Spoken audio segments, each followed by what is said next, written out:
This is the story of what happened when I set out to change the nation's attitude to its favourite meat, chicken. Please leave the store. I didn't say anything. I wanted the supermarkets to commit to improving the welfare of the hundreds of millions of birds they sell each year. It is the art of corporate prevarication. And I wanted shoppers everywhere to stop buying intensively farmed birds and choose free range instead. No? You don't care? Unable to get unfettered access to an intensive chicken unit, I set up my own experimental farm. My God, you're big. And at times, it was pretty intense for me too. We've got another one here. Oh dear. I had fun introducing supermarket shoppers to the joys of poultry husbandry. Hey, witching stall! You! I bet I can guess what the other two are called. I bet you can't. But I knew that if I was going to bring about lasting change, I'd need all the help I could get. I am challenging you, Axminster, to be the first free-range town in Britain.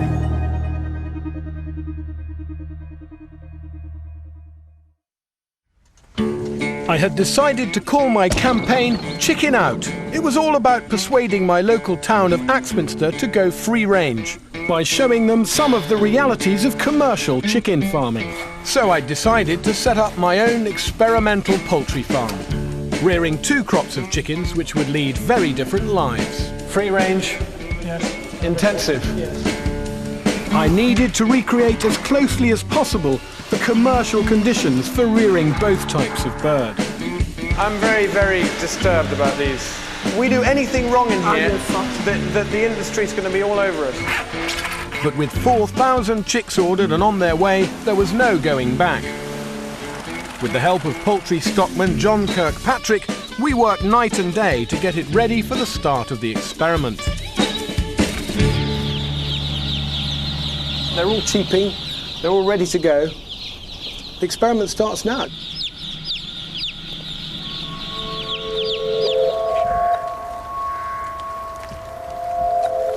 Two weeks in, with just 3 weeks left till the intensive birds are gathered up for slaughter, I was struggling with my new role as an industrial chicken farmer.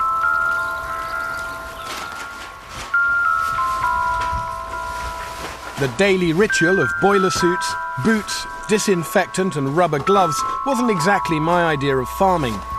But worse than that was the sheer stress of being responsible for the lives of 4,000 birds. All right, chicks, how are you doing today?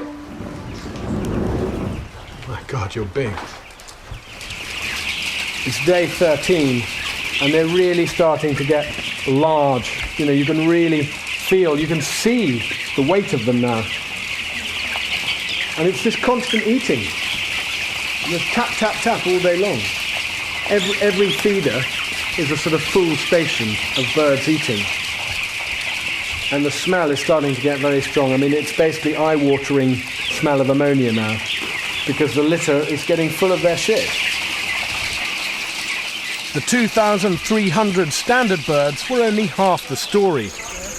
At the other end of the shed, in the same size space, were another 1,600 birds being raised as free range.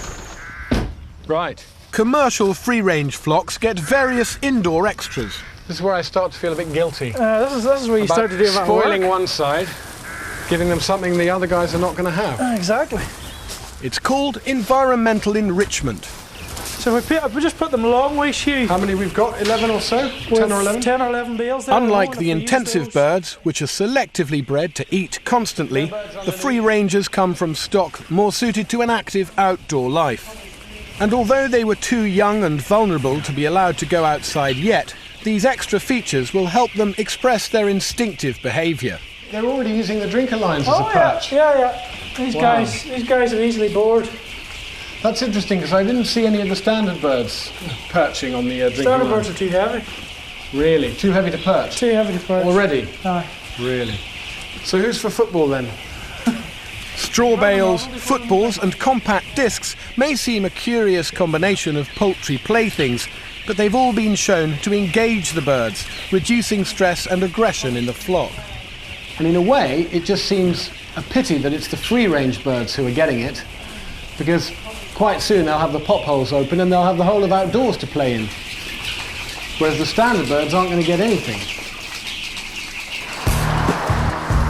Another vital element of my campaign was the project on the Millway estate in Axminster, helping a group of regular cheap chicken buyers to care for some birds of their own on the nearby allotments.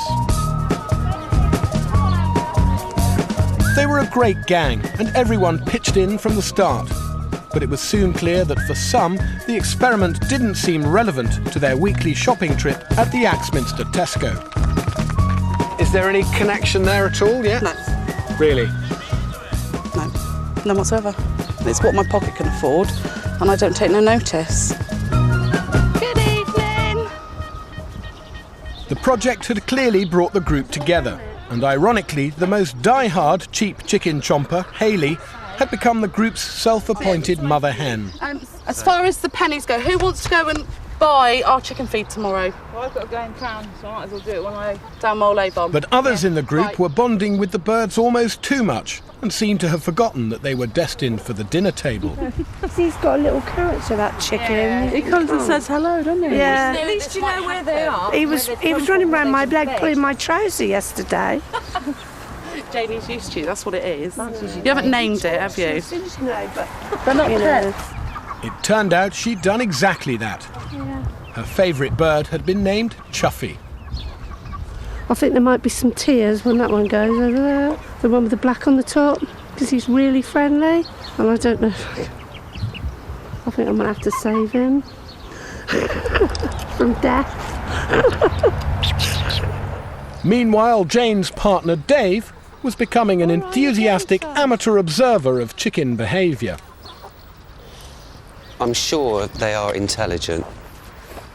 You know, they've got a memory. Come on, then. All right, you're getting some. Why are they following me up here like this? And why they follow me back like this? You know, they know there's something good on the end of it, surely. Worms, insects, and stuff. Oh, don't tease them anymore, Dave. But, I mean, that just proves, surely, they've got a memory. Ready?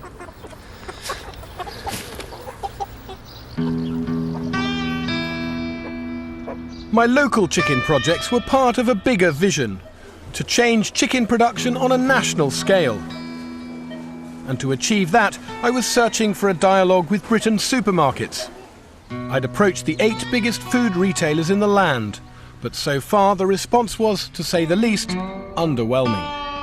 Hi, is that Asda? I wrote to Andy quite some time ago, and you know I haven't even had a reply. You left us dangling. You did indeed, yeah. Hi Elaine, is Debbie around? If you could give her my mobile, I might be on a train, but if she can... Cheers. Bye-bye.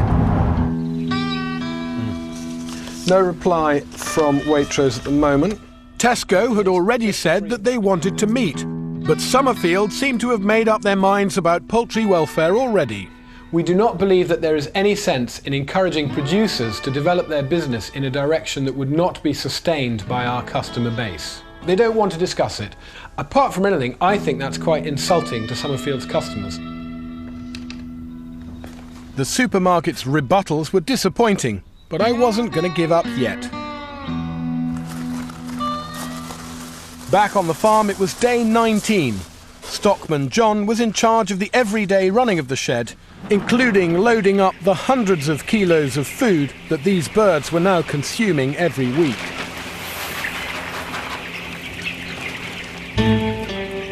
The free-range birds had taken to their environmental enrichment with great gusto. And things were about to get even better for them, with their first taste of the outdoor life they were born to enjoy.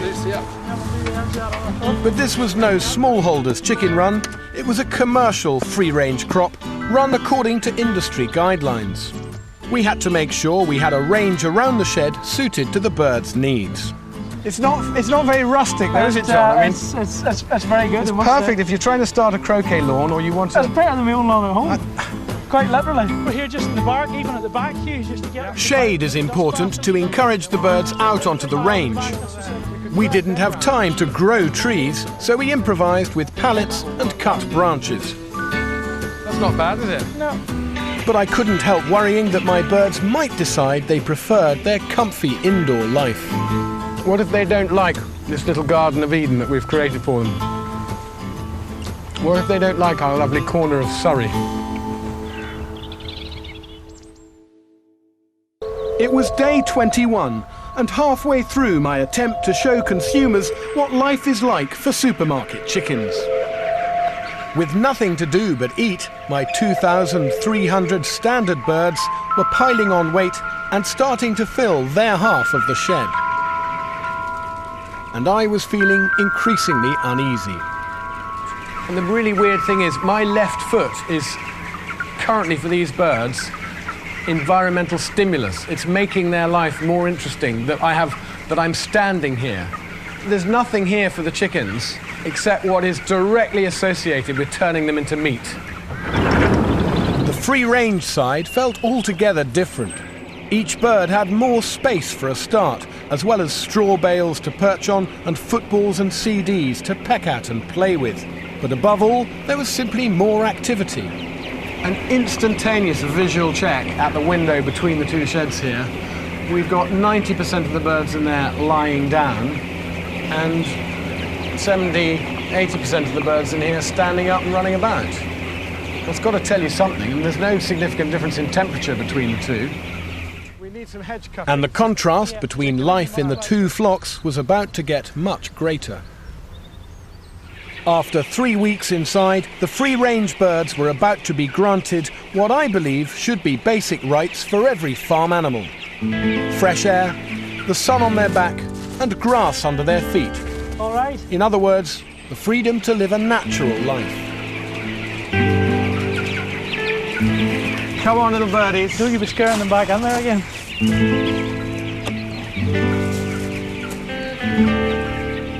It wasn't exactly the dash for freedom I'd been hoping for. But then... Hey! Congratulations. My God, he's not only out, he's flying. You sure the fences are high enough, John? Let's Did you hope see so. that? He went about 2 foot up in the air. You're right there. He's glad to be outside. One brave bird, only 1,599 to go. But I was heartened as one more and then another gingerly followed the plucky pioneer outside. It's a good feeling, isn't it? It is. It's a really good feeling. It's nice just to see, you know, this quick look outside at the sunlight, and then once they get a wee bit bolder and a wee bit braver, diving out through the door. But I think as the afternoon wears on, hopefully they'll venture right out.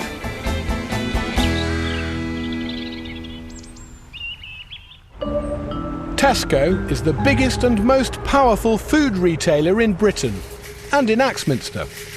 They alone could improve welfare for millions of chickens, so I was desperate to get them to engage with my campaign.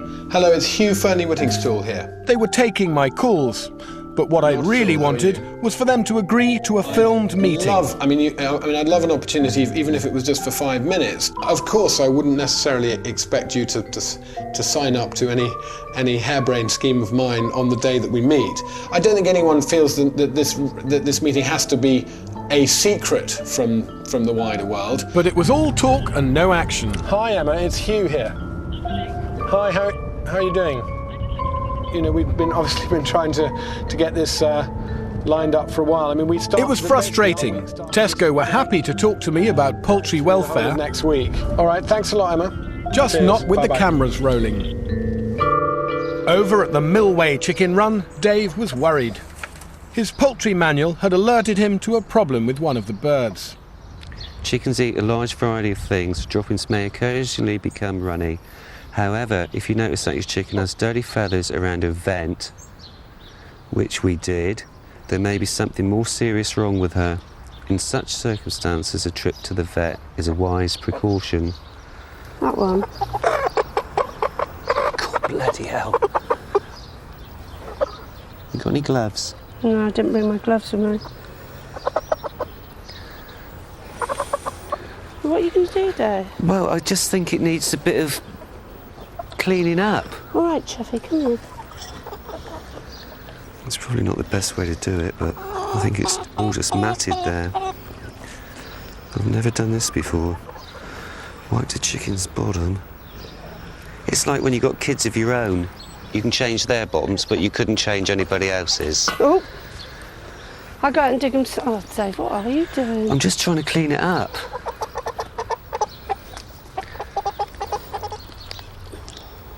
He's definitely got the runs, hasn't he?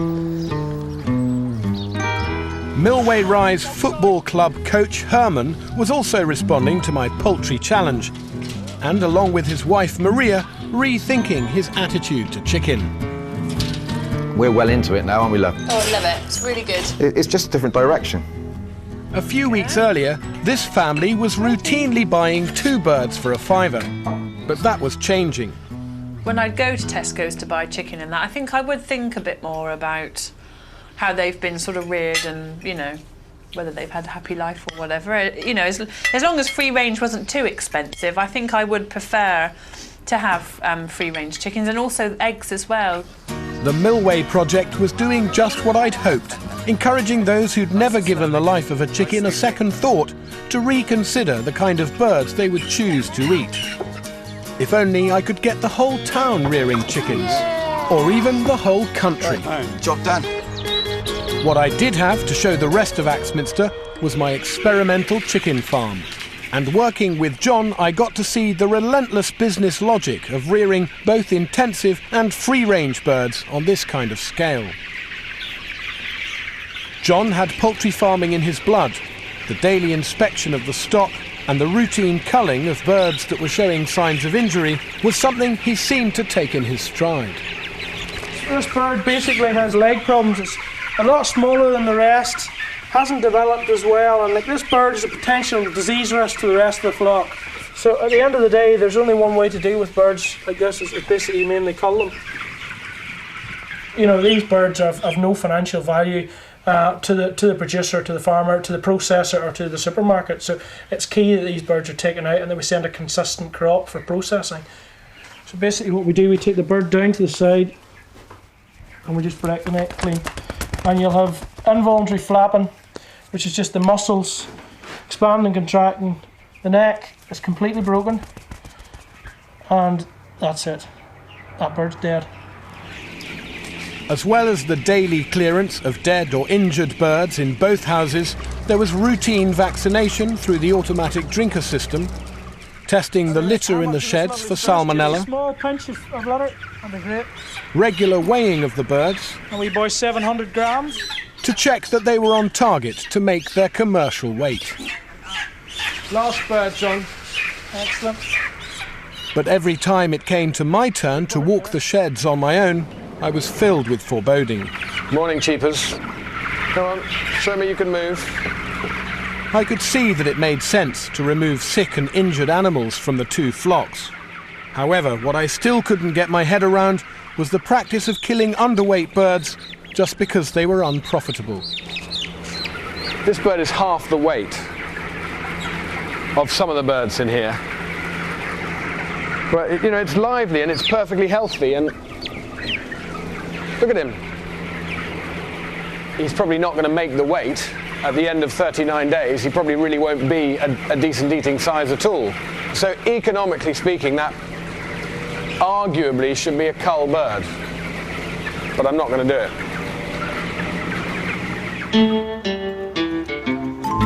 It was clear from the start that the biggest obstacle preventing people switching to free range was price, and that was certainly true of the Millway gang. I hoped that if I could show them how to make a bird go further, free range might seem a little more affordable. So I borrowed Jane and Dave's garden to cook up an alfresco chickeny treat. Am I going to do this standing up while you're sitting down? Yes. God. Here's the leftovers of a lovely free-range roast chicken. And I reckon we can get another meal For how many off of that? for about 5. Really? I reckon so.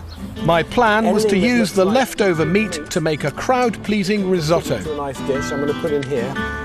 And sometimes I've seen people throw chicken carcasses away without turning them upside down and looking at what's under here. That's the best bit. No, it looks I got the gang to shell some wild cob nuts I'd gathered, squeezed together. while I finished picking the bones clean. All that meat that he's got off that carcass. Don't you put yours to the bone? I scrape mine to the bone. I just take I'm paying money. I want to make sure I get take the breast off and that's it. And of course, the skin and bones aren't thrown away. Combined with a few veg and some herbs, they make chicken stock, which is the basis for all manner of hearty soups and stews, as well as risotto. A risotto is like a sort of blank canvas. You've got onions and rice and stock, and into that you can add all sorts of different things. And this is Italian risotto rice. It expands and it's very rich. Is that all double in size now? At least treble, really. And you actually fry the rice also in the buttery onion. I just need to get some stock pretty quickly before that burns. But Hugh keeps calling me a windbag. Now, here comes the hot stock. Sticking, Hugh. Yeah, don't worry, because this is going to come to the rescue now.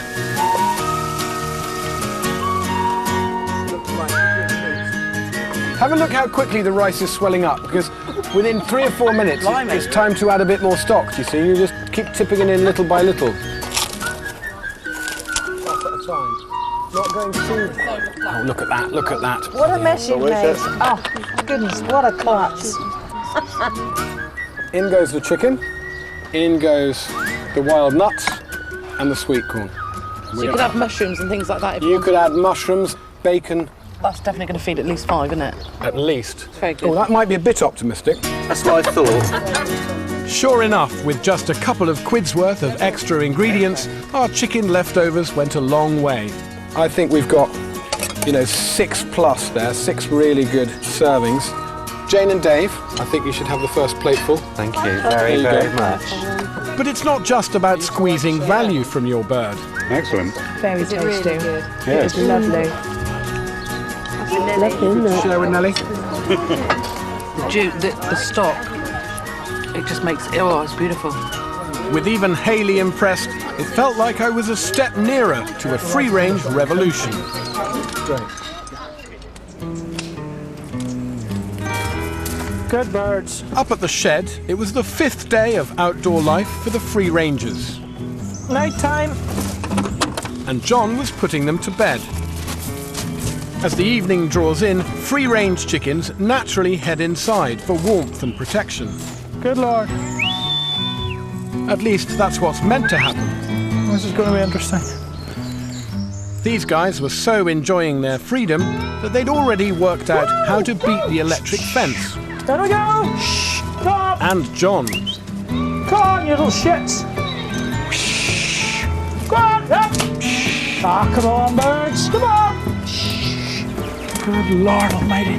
No. Don't go through the fat, you wee bastards. Good birds. You as well. Go on. Good birds.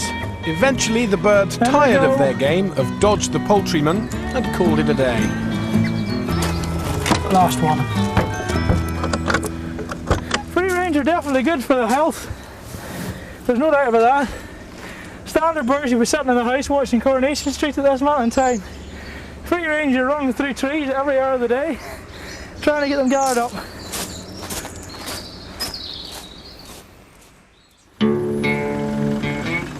It was time to take my Chicken Out campaign to the next level. I wanted to get the whole town of Axminster on side. So I decided to call a public meeting, and I went along to the town's Guildhall to check it out as a suitable venue. Goodness me.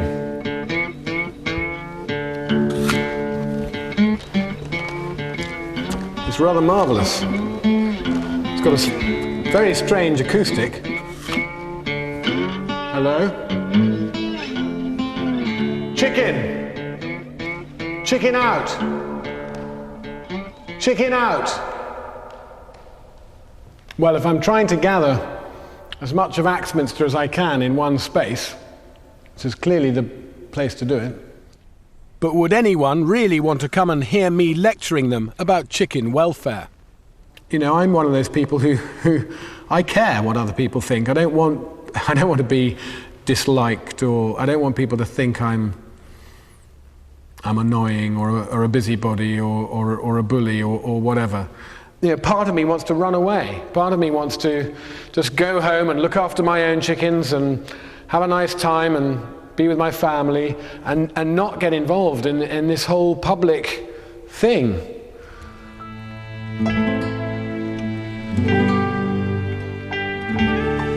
Chicken out! Bloody hell, what am I doing?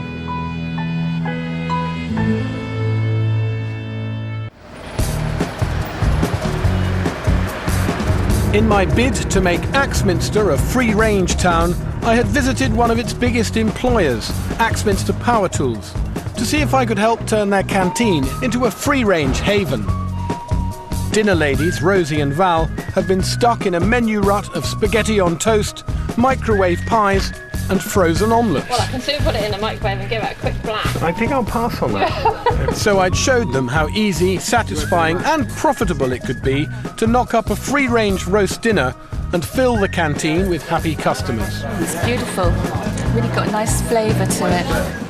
3 weeks later, I came back to see if it had all sunk in and whether this might be one of the first success stories for my Chicken Out campaign. Hi there.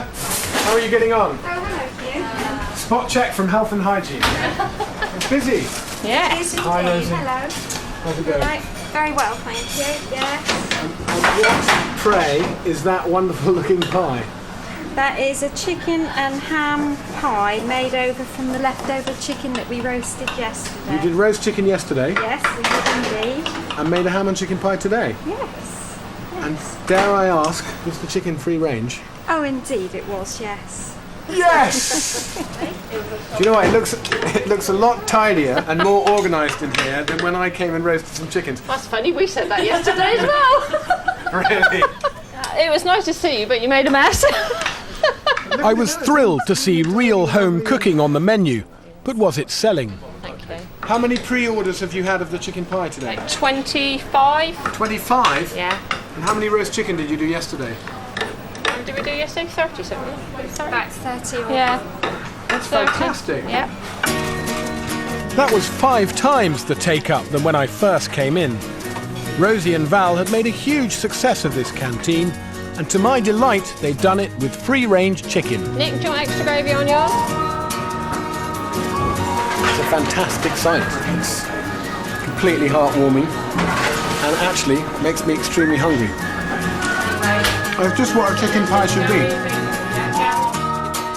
If Axminster Power Tools Canteen could become a beacon of real food and ethical eating, then there was surely hope for the rest of town. And it's delicious. It was 4 weeks since I'd set up my experimental farm to show local people some of the realities of commercial chicken production. What I'd like to do is get you all togged up. Today I was welcoming its first visitors, the Millway gang. It's one size fits all, I'm afraid.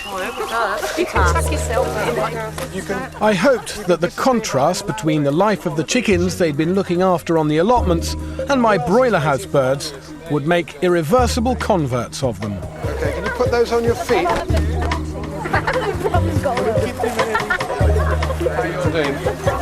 You're ready for anything, you are, aren't you? Just the bottom. Just up the bottoms, yeah, that's it. First, I wanted them to have a look at my flock of free rangers.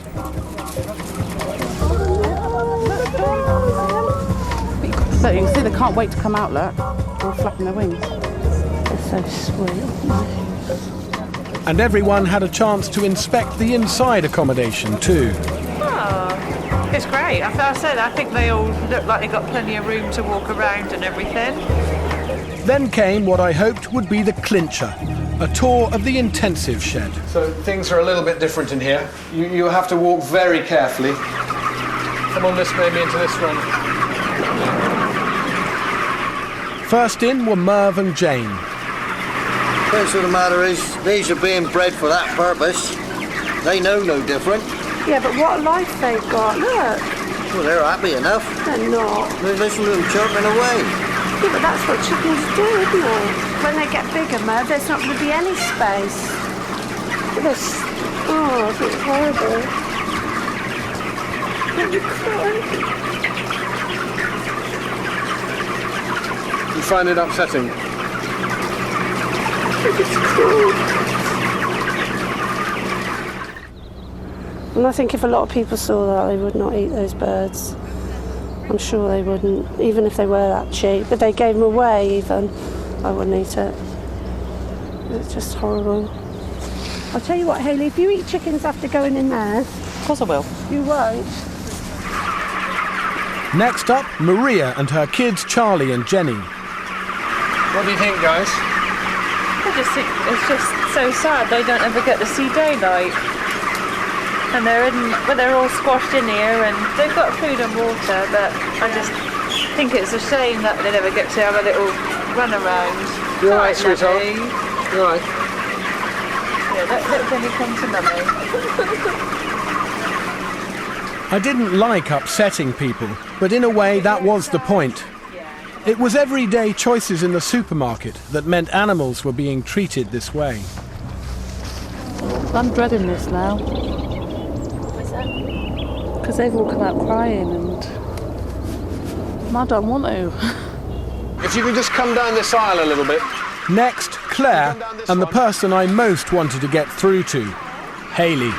This is as close as we can get to standard broiler house production. It's about a tenth of the size of a normal house. I'm just flabbergasted, really. What do you think? What I expected. Yeah? Yeah, better or worse? What I expected. No light, food and water. We know that they're cooped up with no daylight. Well, a lot of people don't know that. A lot of people here today, including your friends from the allotments, are shocked and surprised by what they've seen, and they don't really know what they're buying. The only thing that's different from free range is they're not going outside. That's right. Well, we're drawing what a thing, eh? What a thing. Well, I mean, the only thing that's different. Yeah. This is what it's about. That's the whole idea of having standard chickens, so they don't go outside. So why is it a shock to everybody? No. The whole idea is not that they don't go outside. The whole idea is that they're really cheap. If you For people's pockets, like mine, you Sure. can afford the free range. I can't. This is what I can afford. Not as bad as I thought, but still not nice. They're shut in, they're fed, watered, and got heat. Oh, not nice. They're fed, they're watered, they've got a bit of light. They've got no light for outside. They're not scutting around. I can see that. It's nice that they are outside, but that's what they're about. That's what it's all about in there. That's bloody reality. If you were a chicken, where would you choose to live? In here? If I didn't know any different, it'd be there. And if I didn't know any different, I'd be in there. If you were a chicken, where would you choose? Would you choose to live in here, or would you choose to live over? That. Why? Because they don't have a choice. No, I'm just asking you. Yeah, but I couldn't answer it. Just make a choice between there or here. Well, at the end of the day, I'm going to be eaten, so it don't matter. Just tell me. But I'm going to be eaten, so it don't matter. But there's no difference then between the two. The only difference between the two is the free range get to run outside. They're being fed, they're being watered, they've got heaters in there. Boom, boom. That's it. By the end of the tour, Hayley was out on a limb. Everyone else, including her son Connor, found the experience distressing. What do you see in there? Huh? Lots of chickens. Hey? Like the look of that one. Having shown them how both free-range and intensive birds are produced, I wanted to remind the gang how the two types of chicken are packaged and sold in the supermarkets. Did they think the messages on the labels reflected the reality of the birds' lives? The birds along here have all lived a similar life. None of them are reared outdoors. None of them have got straw bales, no frills. It's all standard production of one sort or another. How easy is it to tell that just by looking at the labels? Not at all. Labelling is quite confusing. Yeah, but that's misleading, surely. You mean the wheat field? And Yeah. Yeah. And I agree that for a standard bird, that is giving a subliminal message of outdoorsiness. Yeah, it's not right, is it? No, because it's misleading. You think, oh, it's an outside chicken. Can I just say, going with the prices, like the Tesco small one, and there's only £2 difference. And if it feeds 4 of you, that's 50 pence each, isn't it? That's It's right. 50p a head. 50p a head to go free range. I think that's pennies, personally. There's nothing in it. I mean, it's not. I'm a single parent with 2 children. That is what fits my budget. That might be yours, but that's not mine. That's mine. That looks worse than that one. Pricing and labelling were 2 of the many things that I really wanted to talk to the supermarkets about. Yeah, I think it looks. Hi there, it's Hugh, Finding Whittingstall on Wednesday. I hope to hear from you. Cheers, bye. Still top of the agenda was my quest for an on-camera interview with the biggest of them all, Tesco. So frustrating. We'd really like to try and make something happen in September in the next 4 weeks. Hi, Hugh Fernie Whittingstall here. And when at last there was a glimmer of hope, it quickly faded. But Joe, you know, this is a backtrack. You did verbally offer me that date for an interview. You did say, no, Joe, that is truly ludicrous because we've been asking since the beginning of the summer. It was starting to feel like this particular quest might never end. It was only 3 days to the Guildhall meeting where I was planning to challenge the whole town, but the day job was getting in the way of my preparations. As well as commitments at my farm and cookery school, I had a shop for local produce about to open in town, and the local press were keen to talk to me about it. At least it was a chance to plug the campaign too. Next Friday evening in the Guildhall, I want to have a meeting to tell people about what we've been doing at Millway. I was haunted by the thought of turning up at the Guildhall for the launch of my Chicken Out challenge to the whole town and finding it empty. So I drafted in the Millway gang to help with the publicity. Do I say, come and meet our chickens? Lads, meeting in the Guildhall tomorrow night. The chicken's out. And wherever I went, I left a poster and a stack of leaflets behind me. It really does make a noise like a chicken, this stall. That's got to... And look, Chicken Out, sense of freedom. It's all quite symbolic. We had 6,000 people to reach. Right then, can I give you one of those? You can indeed. Thanks a lot. Sorry? And still, I had to do my tour of duty at the chicken shed. My goodness. Right. Day 29, morning stock check. I find this job more and more uncomfortable because the birds are more and more reluctant to move, like they're just waiting to die, waiting to be killed rather. They've got less and less room to move and they just do nothing except eat, drink and sit down.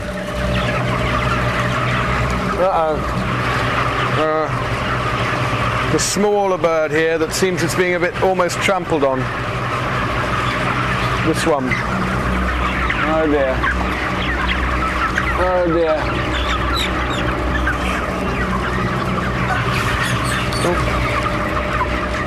You know, I can't even make it get up. Ah, my heart sinks. I'm going to take it straight out and do it outside. I knew that tens of thousands of chickens die or get culled every day in Britain's poultry farms. But that didn't make it any easier for me to kill one of mine.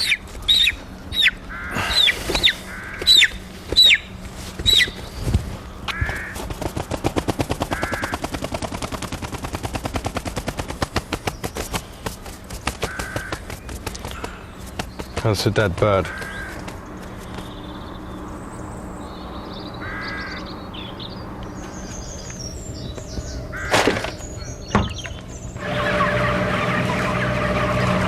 Come on, please get up. Thank you. Oh dear, dear, dear, dear. We've got another one here. Oh dear, dear. What's happened here?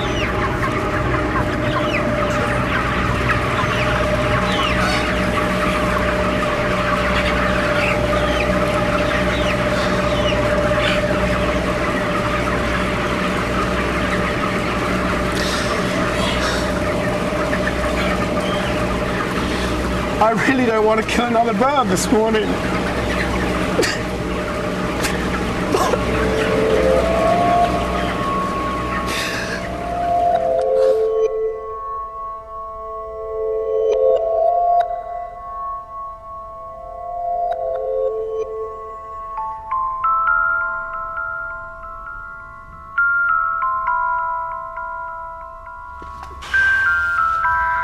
Today, it had been my turn to add 2 more birds to the national tally.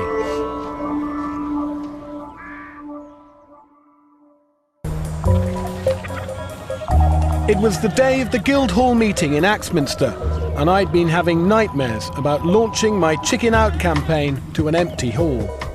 But I was excited by the prospect of the day's visitor, who I felt sure could help my mission. Hi there. Welcome to Devon. You look lovely. You're looking very well. You look like you're running a nuclear power station. By showing Jamie my experiment, I hoped he would decide to add his considerable influence to the cause. Have you currently got an upset stomach or enteric illness? No. Phew, I'm so relieved to hear that. Okay, if you come around the other side of the house, we have actually got a shade tunnel here. First, I introduced Jamie to the free rangers. You can see these birds are all upright, quick on their feet. Yeah, lovely feet. See that one that looks like he's got black and white feathers? Yeah. That's literally, he's just been having a dust bath. They love a bit of that, don't they? Absolutely. It turned out that he too had been trying and failing to gain access to an intensive farm. This would be his first ever encounter with birds reared in this way. Oh my giddy aunt. Why are they not standing up? Jesus. They haven't got anywhere to move. Oh my God.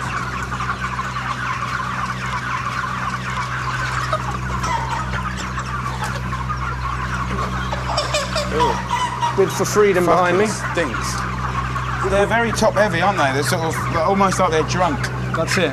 Very few of them walk from very far. You know, they walk to the feeder, feed, sit straight down again. Sit straight down again. After weeks on the same litter, the birds often develop hock burns. You just turn him upside down and have a look at his hocks.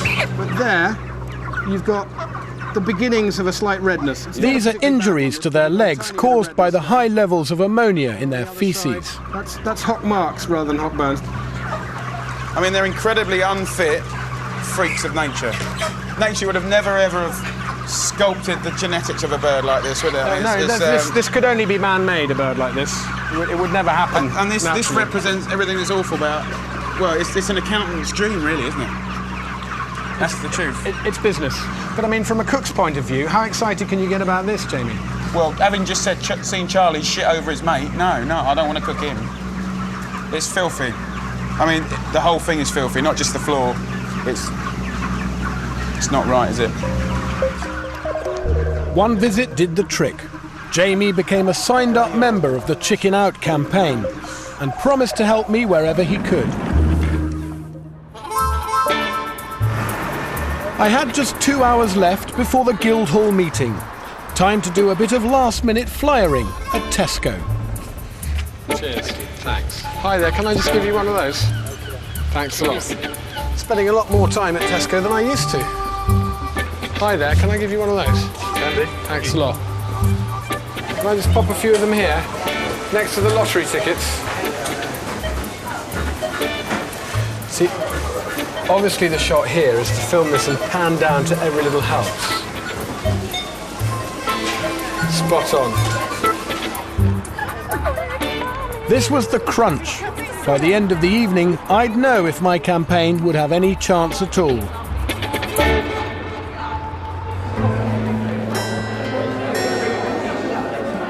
I can honestly say this is the most nerve-wracking thing I've ever done. If I could convert all the people in this room, and they could convert their family, friends and neighbours around town, then maybe, just maybe, Axminster could set an example to the whole country, and life for millions of chickens could change for the better. I felt very alone as I walked into the hall.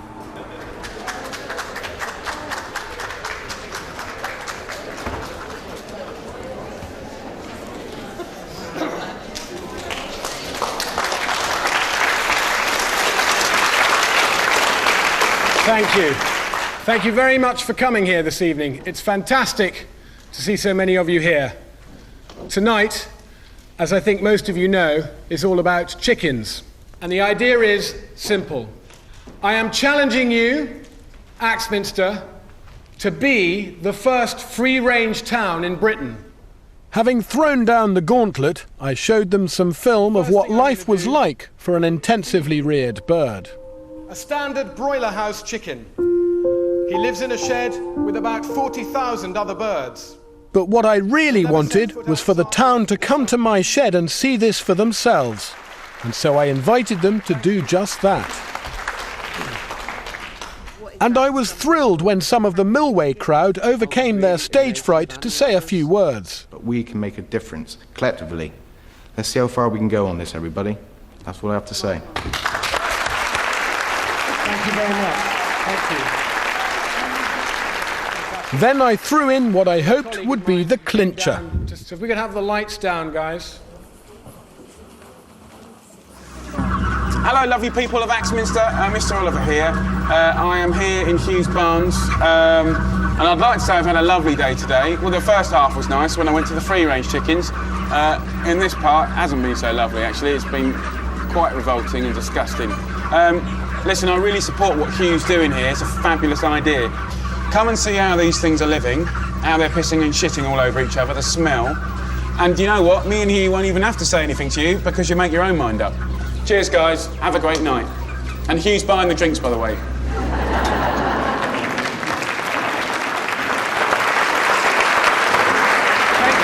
Thank you, Jamie. Thank you for coming, and the cider is now being served. Thank you. Your blue Next time on Hugh's Chicken Run, I finally get to talk to the supermarkets. I do have a problem with the label. The Millway gang face up to the final reckoning. Are you ready? Push. Right, hit the button. Sorry. There you go. Got it, well done. And they've also raised and my campaign moves up to a whole new level. Pretty ambitious then, really. Where do you start? I think you've got the wrong town, basically.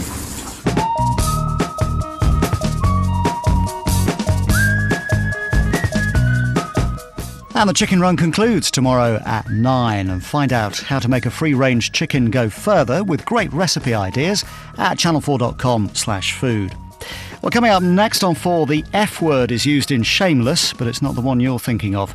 And then at 11:05, discover what it's really like for those farming in Britain today with the award-winning The Lie of the Land.